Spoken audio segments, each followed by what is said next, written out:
Thank you for joining the Clean Water State Revolving Fund for Land Conservation webinar.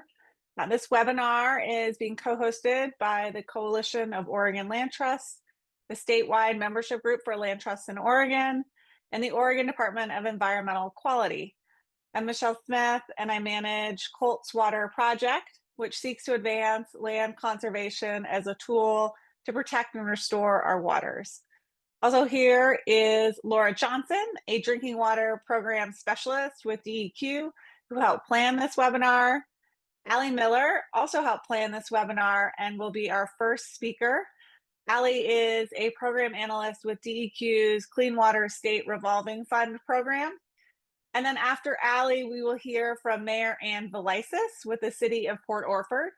Mayor Velisis will share about the city's work conserving part of the watershed around its drinking water source, the North Fork Hubbard Creek. This project was the first land conservation project in Oregon to utilize Clean Water State Revolving Funds. The Clean Water State Revolving Fund is a low-interest loan program administered by DEQ.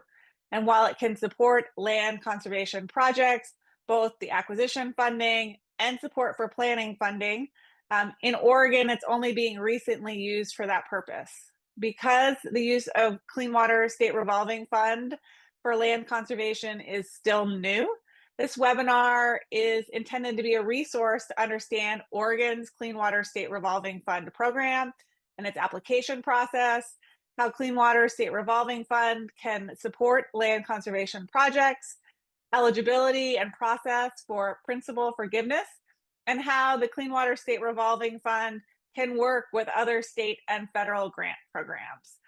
We'll hold questions until the end. And with that, Alli, I will turn it over to you. All right. Thanks, Michelle. So thanks everyone for joining us today.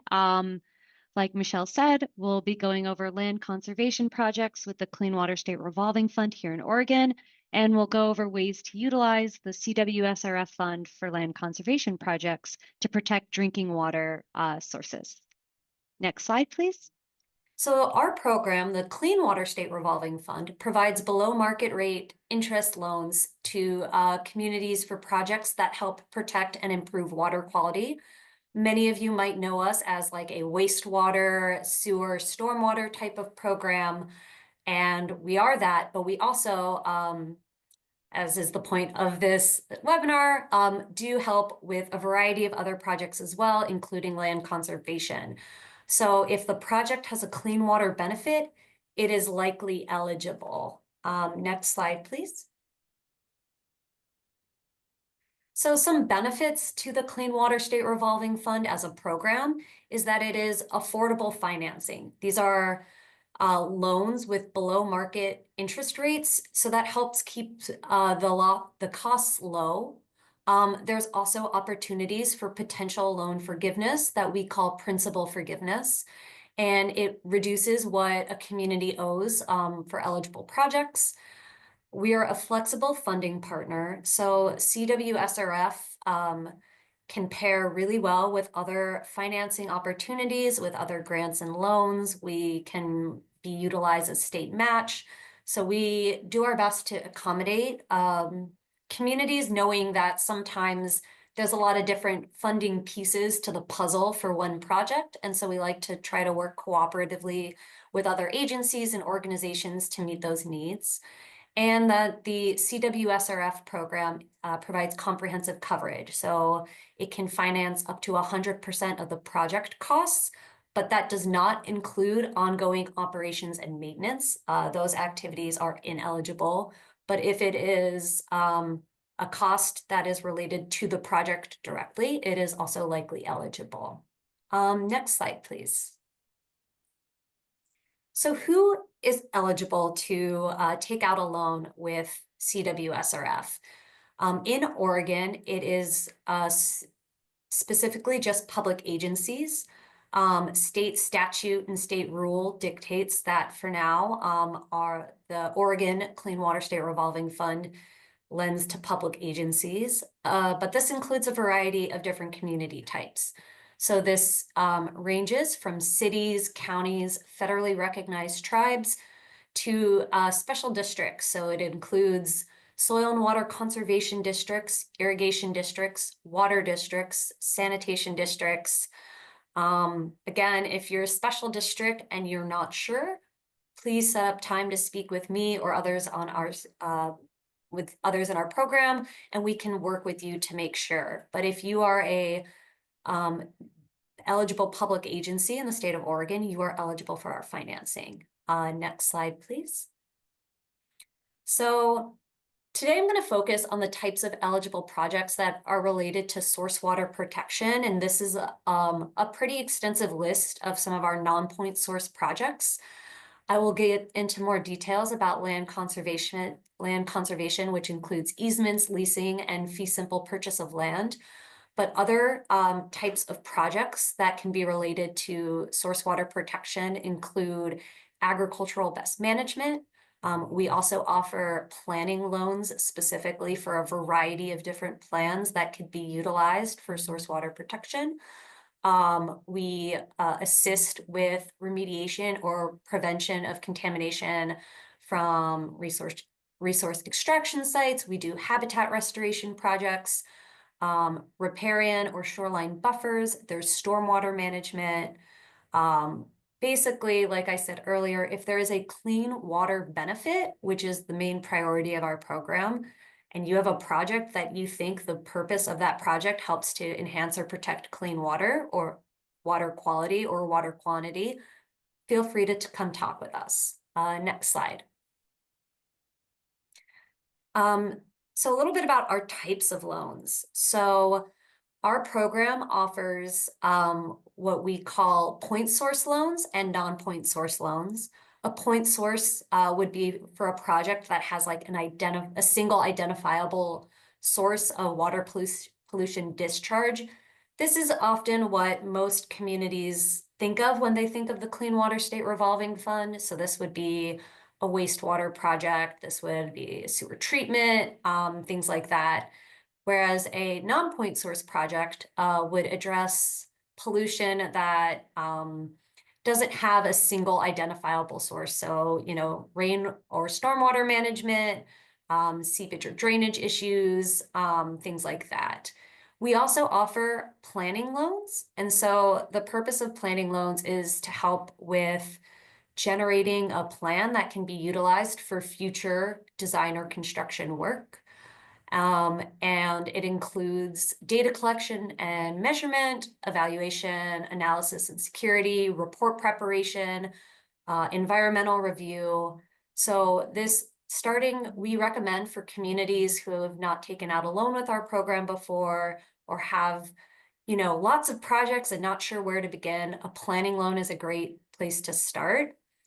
So for land conservation projects, the type of project falls under what we call our design construction loans, which feels a little not intuitive because for land conservation, you're likely not designing or constructing on the site. But again, our program was primarily started to help with like a lot of the wastewater infrastructure. So that's sort of the divisions we have. We also provide interim financing, which is an option that many communities who are partnering with larger federal agencies for their projects, we often serve as an interim loan for that. And another type of loan that we offer is called a local community loan. And these loans are really great because they enable a community such as like a soil and water conservation district, for example, to borrow from our program and then lend out to individuals in their community. And so these projects can include septic work, irrigation projects, estuary management, and so on. Oregon has only seen one type of local community loan project, so it hasn't been super popular, but it is an option for communities. Next slide, please. A little bit more about the planning loan before we dive into more about the land conservation specifically. These planning loans are a really great opportunity for communities. All of our design and construction loans require that any work be identified in a DEQ approved plan. So if you are interested in land conservation, yet you don't have, let's say, a forest management plan that identifies the parcel in the plan, then you would have to go back and develop the plan, get it approved. So we really recommend that if a community is interested in land conservation and it is not already mentioned in an existing type of plan, that they work on. First get a planning loan, develop the plan, and then come back for land conservation. So activities that are eligible under this planning loan are any pre-planning to prepare for the land conservation or easements, a cost and effectiveness evaluation, yellow book appraisal and timber crews, environmental review, legal fees, which I want to note is pretty important as a loan program. Unlike grants, we often require that communities be in touch with legal services, have a lawyer to get involved, and our planning loans can cover the cost of that.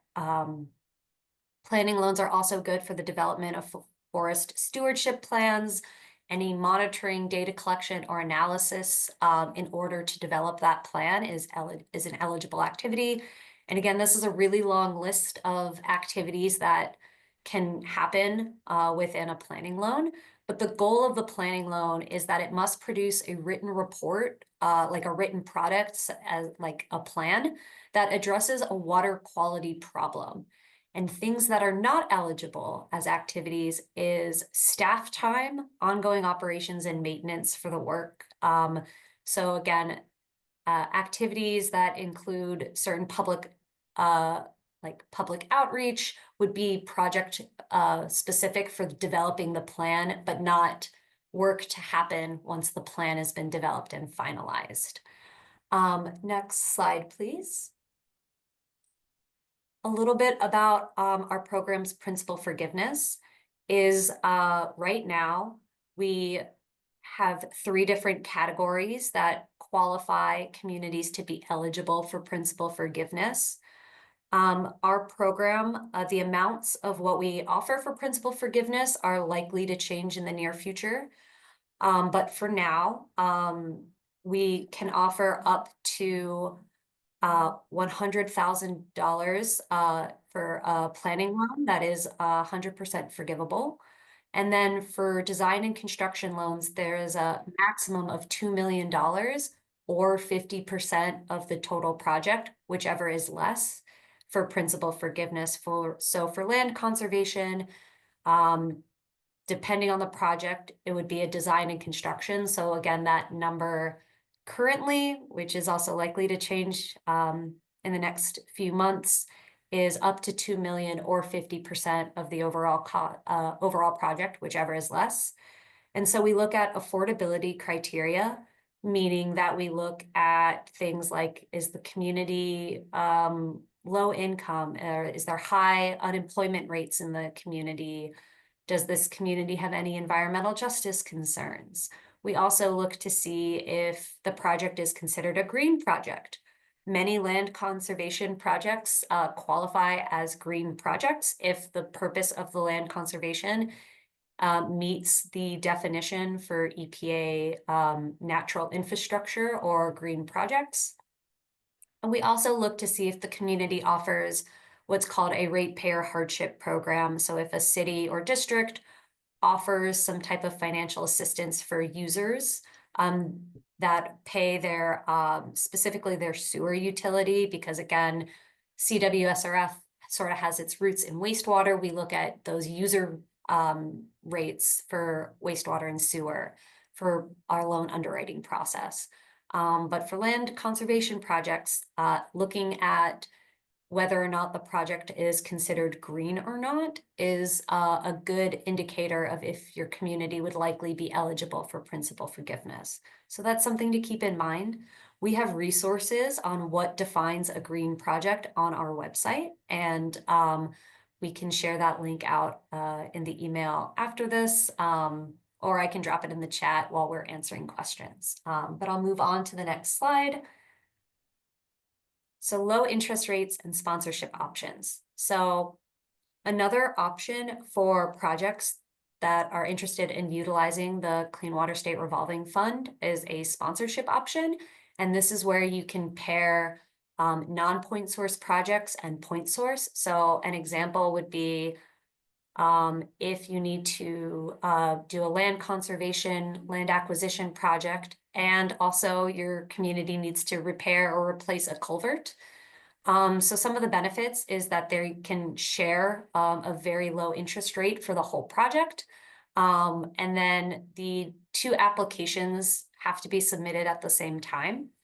And that each project will have a unique loan and may proceed at its own pace, but they share that same interest rate. And some of the benefits are that again, it's lower than what we can typically offer a negotiated interest rate, which will apply to both loans, but then you don't get that principal forgiveness. And then currently, a little bit more information about the program's current interest rates.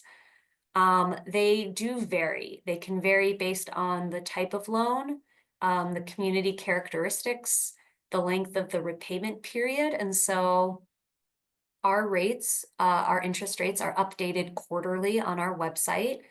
And we make sure that, again, they're below market rate. And we do work with communities to, depending on if they're doing a sponsorship option or other circumstances to possibly adjust rates if needed.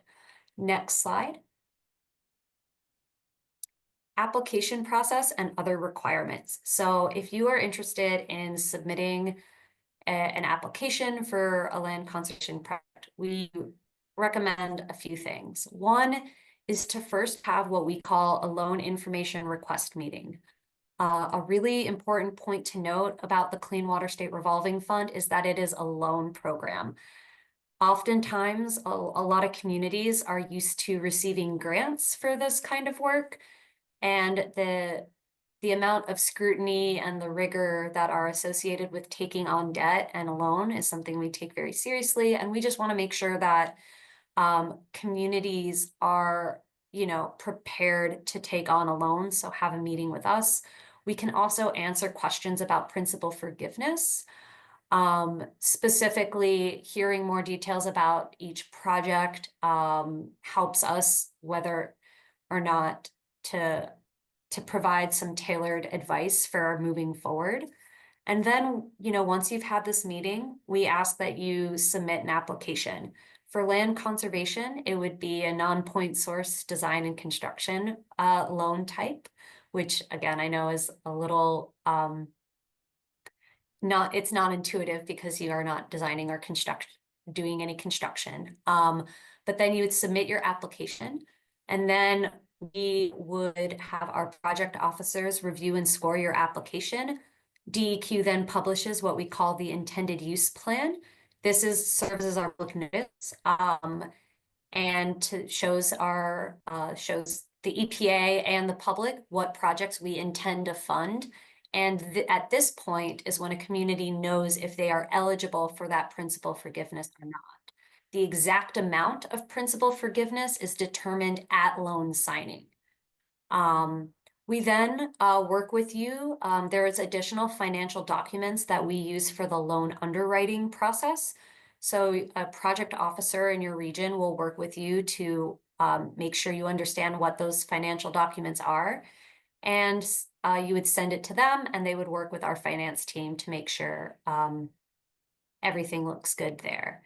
And then for all of our design and construction projects, we do require an environmental review. This environmental review is pretty thorough. It involves many federal crosscutters as well as additional scrutiny for land conservation projects. This would also include a land use compatibility statement. And our program has in the past issued certain waivers for federal crosscutters as part of our environmental review process. So all projects still have to go through an environmental review, but for land conservation, we have worked with EPA and other colleagues to do some waivers. So again, this is really project specific, and you would work with your project officer if the waiver was applicable. Otherwise, you would work with your project officer to complete the environmental review. We then have you review the draft loan agreement and then sign the loan. And the amount of time this takes really varies based on project, but it can take some time. So we want to give communities a heads up that this can be a lengthy process. Next slide, please. So here are some specific requirements for land conservation projects. This is a lot of text. That's mainly because I knew that we would be sharing these slides with you all afterwards. So I wanted to make sure everything was there in case I didn't get to say it verbally. But some required documents that our program asks for specifically for land conservation projects is project planning documentation. This is required for all CWSRF design and construction projects. It requires that you submit a DEQ approved planning document. For land conservation, the type of planning document can vary. We can accept a non-point source management plan. We can accept a drinking water source protection plan, capital improvement plan, as part of the project planning documentation. We also ask for a property management plan, which can include your forest management plan. If there are any interagency agreements, our program requires that we have copies of these. This includes copies of other funding agreements. So if you're in Oregon and you have received funding from OWEB, Business Oregon, the U.S. Forest Service, Oregon Health Authority, any other funder who will be working or co-funding this project, we do ask if to provide copies of that funding agreement. We also require a letter of intent. So if this is not available, you would coordinate with your DEQ project officer to develop one or get one. This is part of our due diligence to make sure that this land conservation project is for the goal of protecting and preserving, conserving water quality. We also ask for property agreements. So again, you would provide the interagency agreement, the purchase or sale options and contracts that are part of the property agreement. And it is really important that we have a willing seller involved in the land conservation project and that the property owner acknowledgement is there. And this is similar to what OWEB requires if you've received any of their funding before. So again, we really need to make sure that all the agreements are in place, that everyone is willing and coming to this project together. And then again, any other binding instruments for parcel acquisition, those are required for land conservation projects. You would supply these documents to your project officer. So a little more details about that property management plan. So the plan must state and protect the long-term water quality benefits. So it should say why this land conservation for source water protection is moving forward. You would submit a draft plan or the actual plan for DEQ review, and the final plan is needed before the loan is signed or within 3 years post escrow. And this is at DEQ's discretion. So we really ask, again, to try to have a property management plan in place before the land conservation project, but knowing that, you know, sometimes things may not work out, we do ask that there's at least a draft plan for our review. Next slide, please. Some more about the required documents. Real estate documents. We, since we'll be underwriting a loan, this is pretty important that we receive preliminary title report and any exceptions, a draft deed with the property description, information about the appraisal, all of the escrow documents, contact information for the escrow officer, any settlement statements, and the escrow instructions. So again, if any real estate document you would receive for the land conservation project, make sure that your project officer has a copy. So on the Clean Water State Revolving Fund side, we issue funds based on disbursement requests. So in order to set that up and set up a system where we can send you your loan funds, we ask for additional information. We ask for what is known as a local government investment pool account number, or LGIP. This needs to be submitted to us on official letterhead from your public agency, and it needs to be signed by the appropriate borrower official, meaning someone who has the authority to sign this document. We also ask to set up what we call a DAST or DEQ vendor profile. We ask for copies of IRS documents and the CWSRF disbursement request form. And we may also ask for supporting documents described on the request form. So we have an internal CWSRF disbursement request form that'll list additional items that you may need to submit to us as well. Next slide, please. So, all right, you've submitted your application, you've submitted all the documents we've required, you've completed an environmental review, but there's still more work to do. So outside of land conservation, the CWSRF program typically works on cost reimbursement basis. This is different for land acquisition, easement, deed restriction, and related projects. So we ask that communities work really closely with their project officer to go over the next steps to get the funding for the land purchase. In Oregon, our CWSRF program is relatively new to moving forward with using our loan funds for these purposes. And we're excited about these opportunities, but the structure of how the program's been operating since the 1980s is not quite always aligned with some of these land conservation projects. So we just ask that you work really closely with your project officer so that we can do our best to meet your needs and your timing, as well as all of our program requirements. And when submitting disbursement requests, something that is good to note is that you are able to date back to the day the application was submitted to cover some of those costs. Next slide, please. So key information about loan repayment is that potential CWSRF borrowers must identify a dedicated repayment source. This dedicated repayment source needs to be identified before the loan is approved. It does not need to come from the project itself, but these loans that we issue, we do a full underwriting process. So we look at least 3 years of audited financial information. So we have to be confident that you'd be able to repay the loan.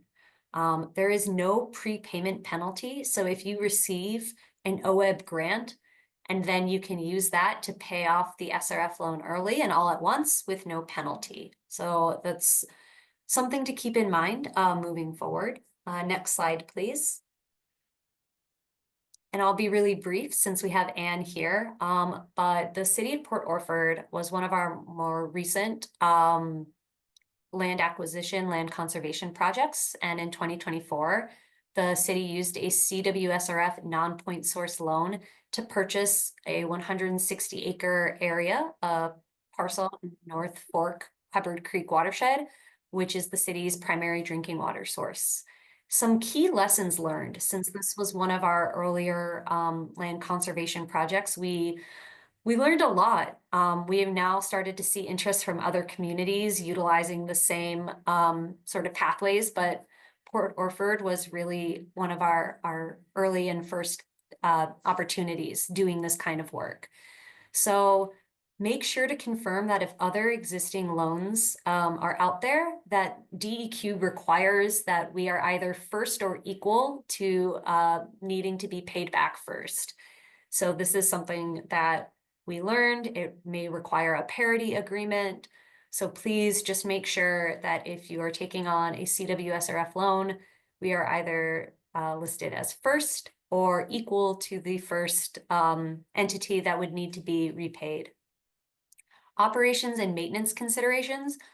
Our program, the loans cannot cover costs for ongoing operations and maintenance, so please keep that in mind when thinking about all the needs that go into land conservation use.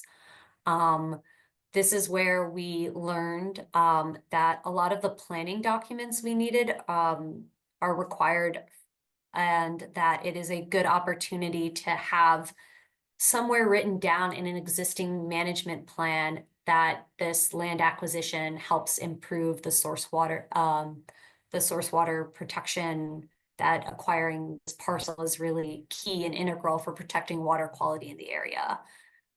We've also, like I said, we've been in development of being able to waive certain federal cross cutters within our environmental review. You would still have to do the environmental review, but we're hoping that by being able to waive some of the requirements within the environmental review, it helps expedite the process.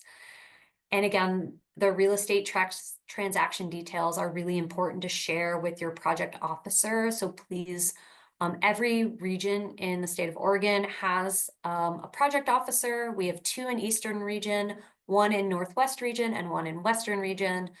Their contact information is available on our website. And if you're interested in applying, please contact us early and work very closely with our staff to help expedite and move these projects forward. And then last slide. Other land conservation and acquisition projects, the City of Rockaway Beach, the Jetty Creek Watershed Project, and with the City of Reedsport, there is within the Clear Lake Watershed. And then my actual final slide, sorry about that, is if you have any questions, please set up time to speak with our staff, since this was a high-level overview of our program and specifically the ways in which we are working on land conservation projects. We ask that you complete a loan information request form, and we'd set up a meeting to talk about your project and other eligibilities in detail, or otherwise feel free to email me.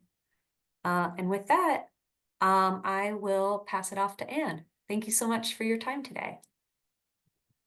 Thanks so much, Alli, and what an amazing overview of everything. I wish we had had that program when we got started on our project. So I'm gonna, let's see, share my screen now. And I introduced myself earlier. My name is Anne Valisis, and I'm the mayor of the city of Port Orford, and I've been closely involved in this project that I'm going to tell you about today. It's been very important for our community, and I gather it's important in a broader perspective too, because our project was really one of the first to use clean water SRF funding to acquire land to protect a drinking water source area.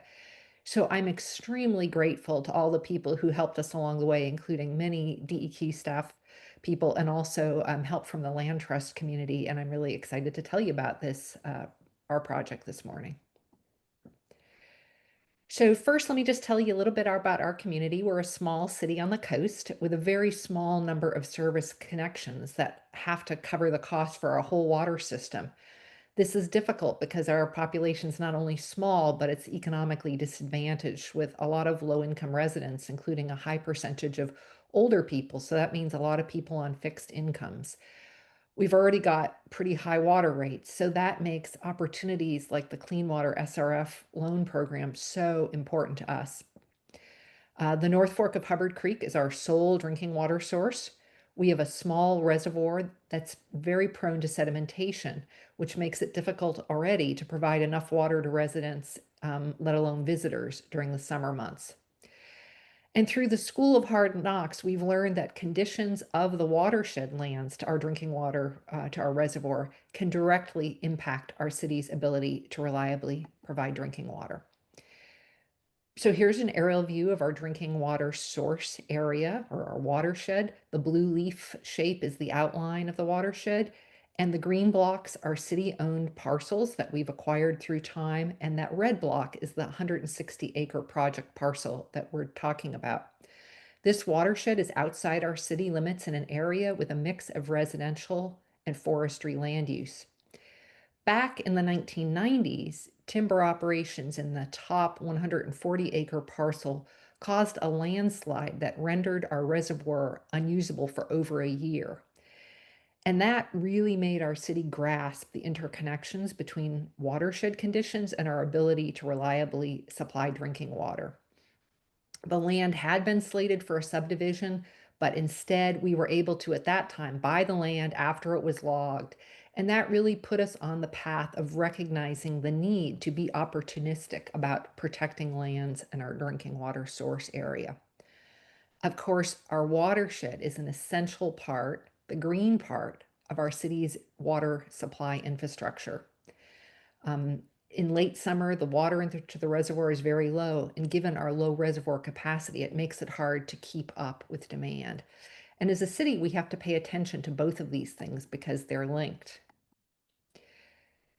To drill down a little, our watershed lands are highly erodible to begin with. During winter storms, the sediments can be delivered into our reservoir and then they're resuspended, causing high turbidity. Our water treatment plant needs to shut down when the turbidity exceeds 5 NTUs. That's the turbidity units. But in the photo in the lower right, the turbidity is close to 200 NTUs, and that happens with some frequency. And it's a double whammy for us in that the sedimentation reduces our water storage capacity, but it also increases operation and maintenance difficulty and costs.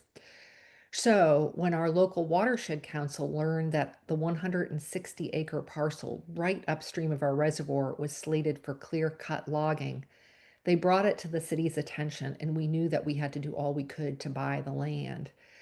Because it turns out that land uses such as intact forest land can foster resiliency to climate change and can help to supply clean water, whereas other types of land uses could magnify existing risks.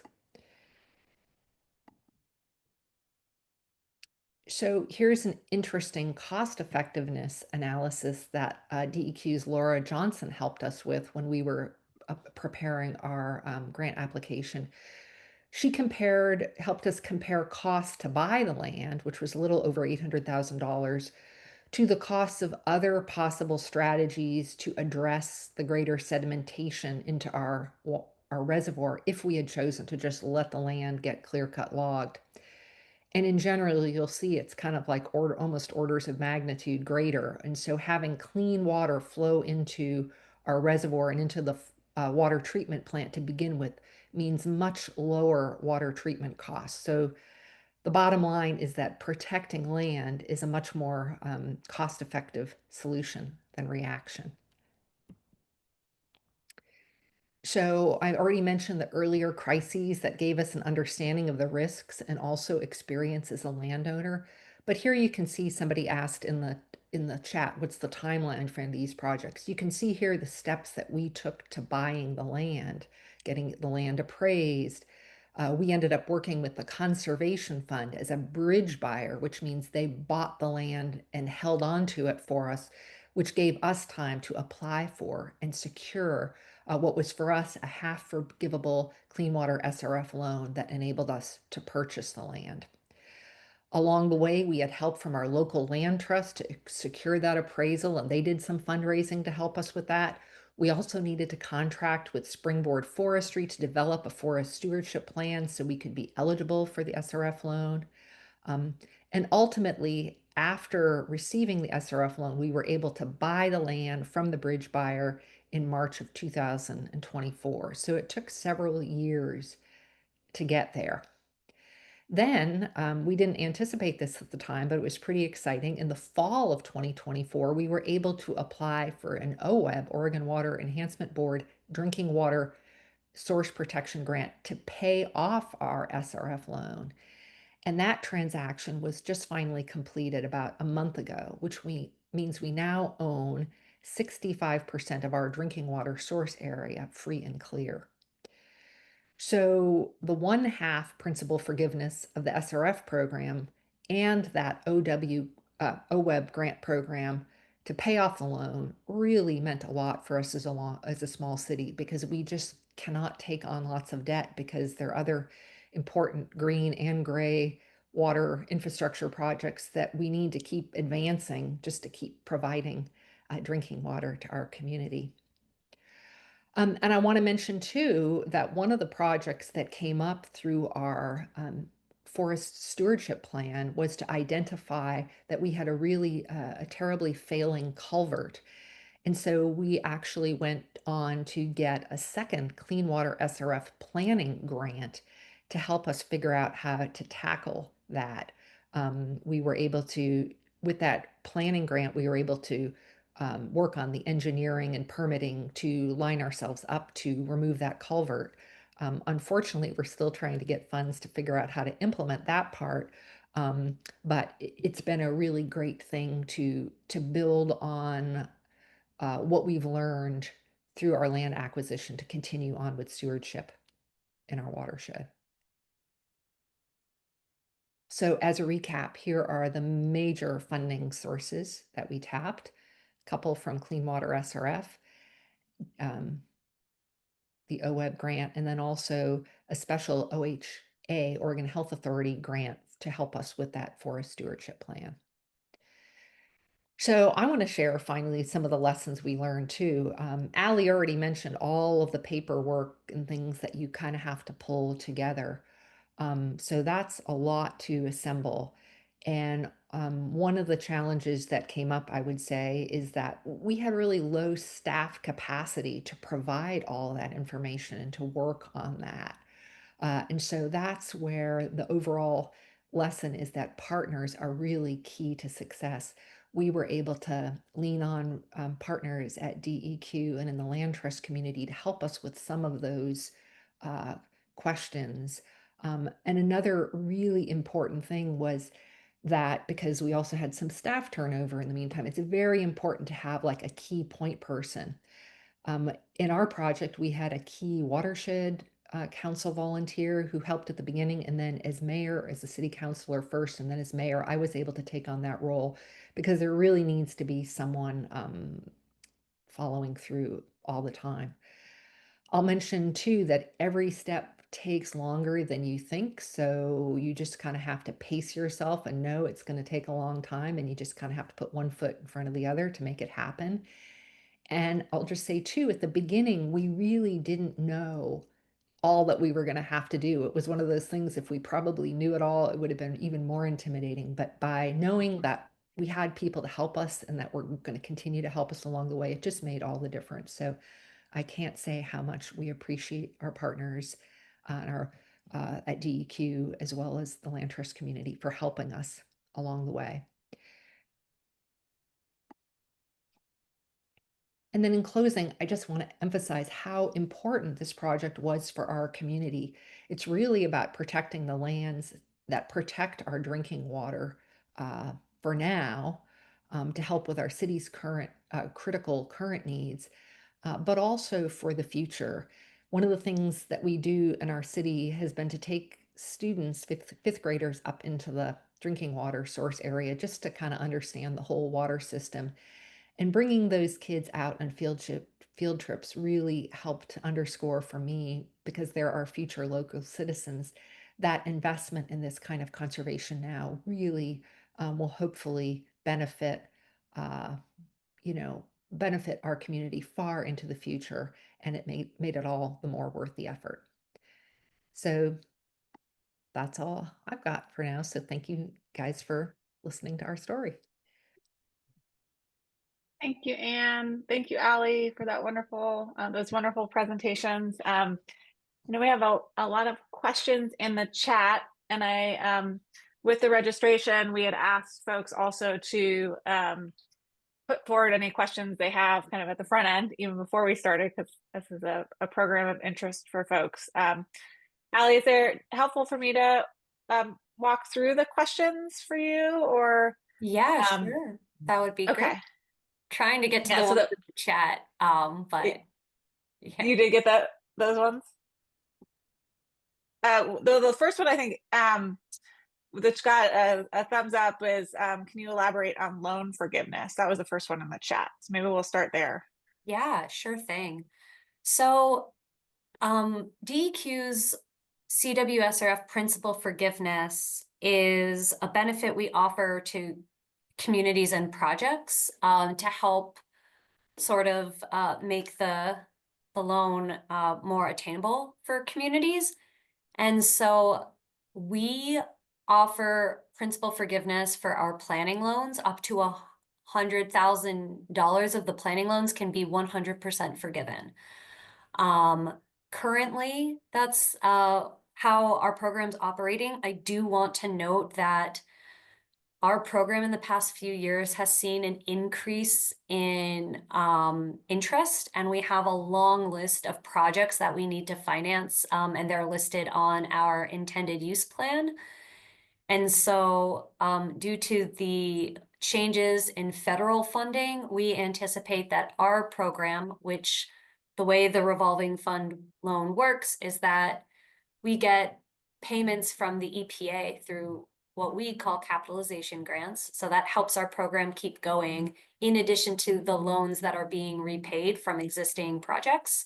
So those two sources are how the CWSRF gets their funding. And so when there are changes from the EPA and what we receive in federal funding, that impacts how much we have available to offer as principal forgiveness.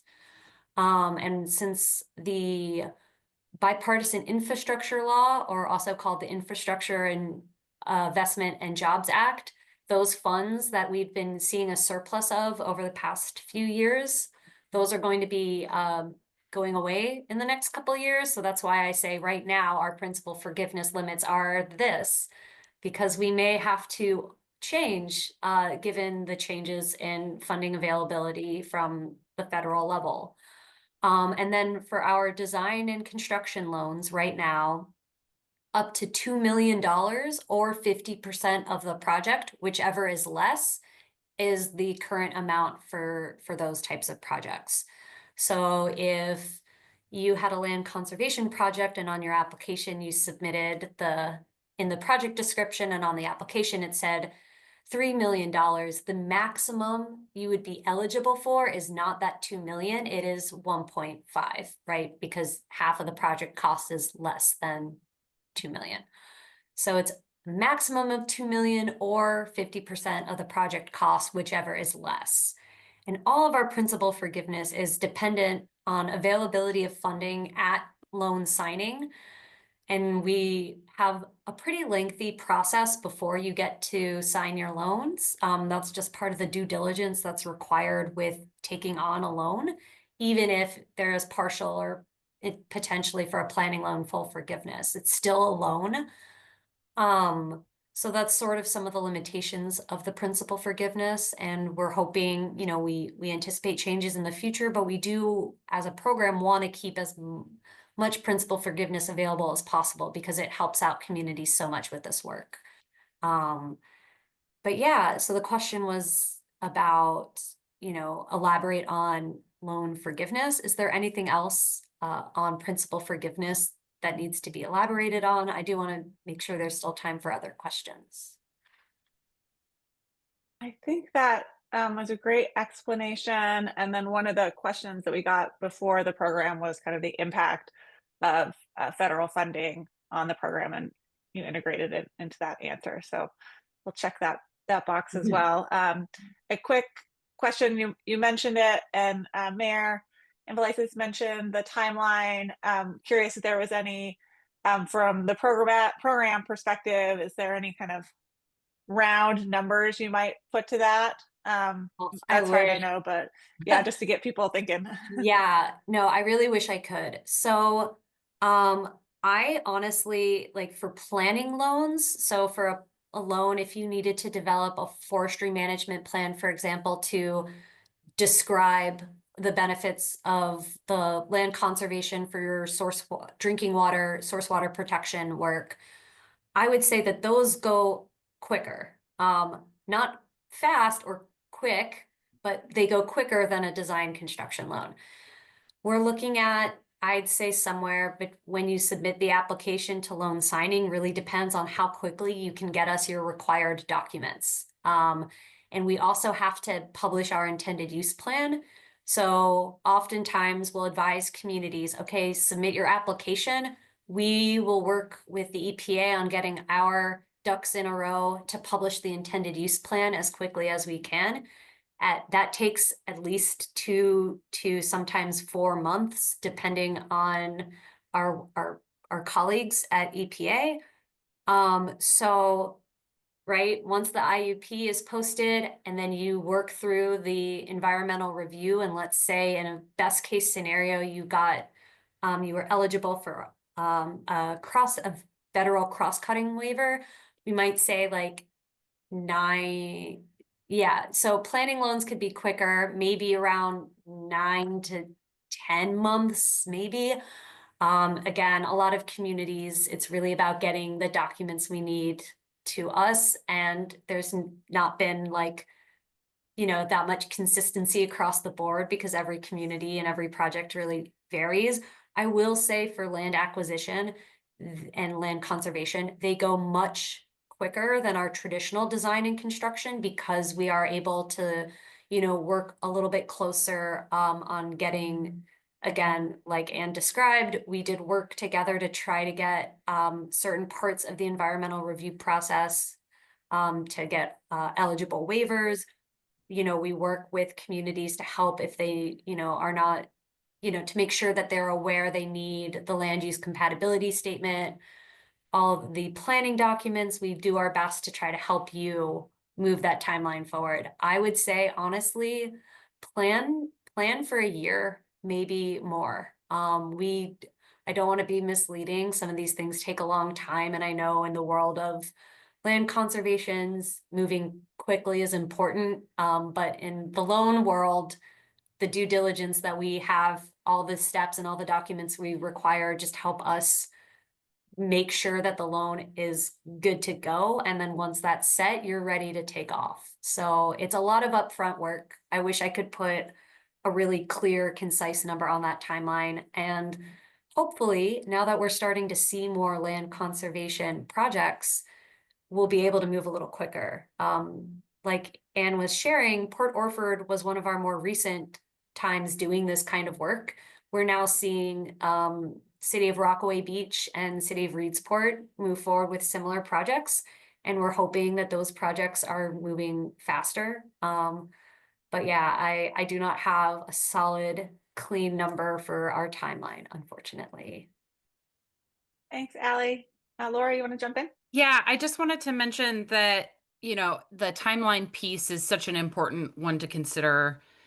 And for some of our communities like Rockaway Beach and Reedsport, who currently have applications into Clean Water SRF for conservation projects, those are examples where those communities have been in conversation with landowners and are, working closely to develop projects. They aren't opportunistic, where people were actively taking steps to like modify the land use, as in the case of Port Orford, or to sell. So for opportunistic projects, the loan timing is problematic, but I would definitely encourage any community who is interested in setting themselves up for conservation in any area to work closely with the regional or local land trust. And for like example, in the case of Port Orford, the city was able to work with the conservation fund, who stepped in and was able to handle the transaction on a expedited timeline, and then enter into an agreement with the city to hold the land so that the city had time to go through the loan process. So depending on what the project needs are, it just informs who are the right partners to have involved, and land trusts are such invaluable partners to have looped in regardless, but the role they can help play and which land trust is the best fit kind of depends on some of those project components. Thanks, Laura. And I know we're running up on time. I believe, Alli, you can stay on at least for some questions. Yep. And Anne, Mayor Anne, you might have to leave, but if you will continue to answer questions that we have, and if we don't get to your question or, excuse me, it's more specific to your community, someone will follow up after the presentation to answer that. So, but wanted to, Laura, you asked another one about kind of the what the Clean Water SRF loan can cover in relation to the value of the property and whether that's limited to an appraised value or if the Clean Water SRF can cover costs that purchase price that may exceed an appraised value due to negotiation with the landowner. So Alli, if you can answer Yeah. that. So I would tell you all that really when thinking about your application to the program, put in like the larger of the number. We can all we will do underwriting based on what we find in your audited financials. We do a really thorough underwriting process and look at various different documents to see what your community's debt, existing debt is, whether you would be able to take on a loan of a certain amount. So if it's, I would say, put in the number that you think would be the highest that you could afford and that you'd also believe that is the value of the property in case negotiations change. And when nothing is locked in until the loan is signed. So that number can adjust if needed. It would be something to discuss with our finance team. And we understand that, if the appraised value of the property, changes quite dramatically, like we want to be aware of this. And again, if you're unsure, just put in the number you think is most likely and we can be flexible. Once you've signed your loan though, that's it. That is the amount of the loan you'll receive. And we, again, prefer to make the adjustments for any amounts ahead of time and earlier on. So yeah, it's, that could be eligible as part of the project costs, but we ask that people do their best estimate and skew a little higher. Because again, we can always, over time, issue a loan for less. It's really increases that can be complicated after the loan is signed. So yeah. Thank you. And another question that I don't think we've answered is whether the loan can be used for refinancing an existing loan. So we have not done that. And I just want to be clear that oftentimes that's one of the benefits of a loan information request meeting is I'd get a question like that. And I would be like, in the history of our program, we haven't done that before. If there's a clear clean water benefit, we can raise the question and ask both, I would ask my management as well as EPA, since they dictate how SRFs can operate, as well as check our state statute and state codes and laws to see what's workable. I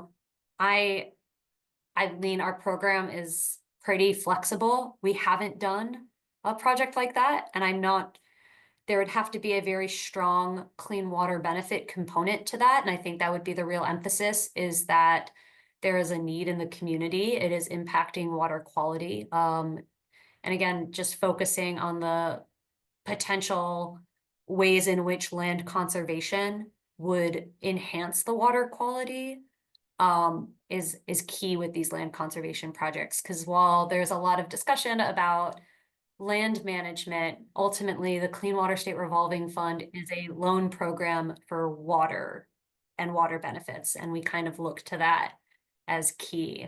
So I would say right now, just send me an email. I'll try to see what I'll pass it on to my manager, see what's possible. And that's the important part, is just asking these questions, because the worst that we'll find out is, nope, it's not. We checked our eligibilities and it's not eligible. We looked through all of the codes and statutes. But if there's no, maybe there's a potential yes in there. Thanks, Alli. One of the questions was the documents required at the the time of loan application. Can you point folks to where you can find that list? And then a question about the appraisal type and if there's a requirement within the loan program about appraisal. And I'll just note, sometimes if you are trying to also use a grant, that grant source may have specific requirements outside of Clean Water SRF, but I'll pass it to you for the Clean Water SRF Yeah. requirements. So we don't have a list quite yet of all the different documents that are required at the time of loan application specifically for land conservation. One of our project officers who's on this call, Rebecca Kramer for our Northwest region, she's developed a list that we're using as internal guidance for a lot of the documents we require for land conservation projects. So, and she is a subject matter expert in land conservation. So we're so lucky to have her on our team. Our website, we keep it very broad on document requirements, mostly because in addition to all the required documents before a loan is signed, for many of our more conventional CWSRF projects, like those wastewater treatment projects I mentioned, there, and any real intensive infrastructure, like clean water infrastructure project, there are a lot of construction requirements, and we list those on our website. So what I can do is share a link or a checklist of loan requirements that we have for all of our non-point source loans. And then our program is still working to sort of solidify that list that Rebecca's developed and like make it like official and share it online. But I can share that list with this group if that will be helpful. So I can send that to Michelle afterwards. I dropped in the chat just a requirement for all of our non-point source loans. So again, there's going to be a lot of overlap. We require audited financials for all of our projects, budget, any interagency agreements, any bonds, things like that, sewer use ordinance, user charge system, etc. And yeah, Laura, I see your hands up. Yeah, I just also looking at that question in the chat, it says specifically what documents are required at the time of loan application. And specifically for people thinking of putting in an application, there really isn't a requirement to have things that go along with it, including like an appraisal, like City of Reedsport submitted their application and the appraisal was after that point. It all depends on how many things you have ahead of time is related to how quickly you could move through the process from application to contracting. And if you are missing some of these elements that would be required to sign the loan, like an appraisal, that can take the process from application to when you can sign the loan and make that longer.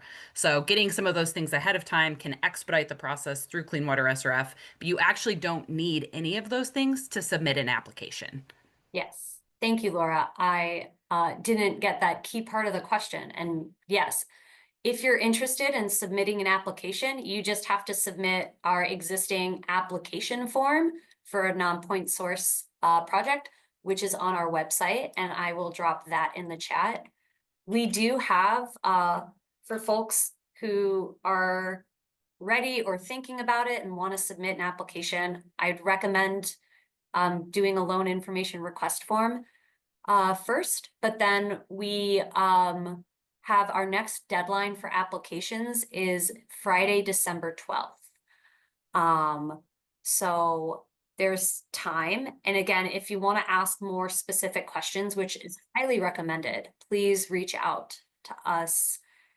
And with that, I know we're about 10 minutes over, and a lot of us, if you're here in Oregon, have lunch or things to do. I'm going to drop my email in the chat. And again, thanks everyone so much for your time this morning and now afternoon. Happy to talk about this more. We as a program at DEQ are excited to be doing this kind of work. It's newer for us. And again, we appreciate working with communities like Port Orford, Rockaway Beach, and Reedsport, because they, are helping us figure out how to make these projects more accessible. Thanks, Alli, and thanks everyone for joining. We will share the slides, follow up if we didn't get to any questions. I think we got them all though. And then also we'll share a link to the recording. Yeah, Laura? Oh, I just wanted to note one I don't think we got to is the one about whether there is a lien or title encumbrance that comes when a property is acquired through Clean Water SRF. Okay, so I will try to get that one. That's a big question. So we don't want to be anywhere on the deed or title. It is owned by the community. So that is pretty important. However, a lot of the land conservation specific questions, like I mentioned earlier, is not my expertise, but Rebecca Kramer, one of our project officers, can talk with you about some of those details. And we're still, as a program, sort of figuring out what works best with making sure our loans are executed in ways that meet our existing standards, as well as work for the timeline of these projects. So I know that's not the best answer, but yeah, DEQ does not need to be listed on the deed or title. It should really be owned by the community, specifically the public agency. And it should be very clear that like this is for the conservation and protection of the source water. Yeah. I think the forest stewardship or forest management plan or the other similar type of management plan that is associated with that parcel is a sort of required pre-step of successfully getting one of these loans for a conservation project is part of the way of ensuring that the intention of management is in line with the program's goals. And whatever management plan, so far it's been forest stewardship or forest management plans that have been associated with parcels moving through the program, but DEQ must approve that plan to make it an eligible, document to be used for the loan process for the implementation of the project. So I think right now that's a really important part of ensuring that the way the property will be managed is in line with clean water goals. And there are a community that takes a Clean Water SRF loan or otherwise acquires property for this purpose, there are other tools that a community could voluntarily use to more permanently ensure use is consistent with their clean water goals. So outside of the loan requirements, communities can take kind of that voluntary step. And again, partnering with land trusts and other conservation partners can be resources in how thinking about how you might do that. So yeah. Okay, thanks for catching that, Laura. That was a really important question, and I caught the first part, but not the second. So awesome, and thanks for being here. Really appreciate it. Again, share all the meeting materials, the recording. Might take a couple of days, but we'll pass those out. And again, we'll follow up with questions, and feel free to contact any of us. We'll include our information if you have questions, but it was great to see so many folks here thinking about this resource and protecting their water. So thanks again for joining, and have a great day. Bye. Thanks again. Thanks, everybody. Bye.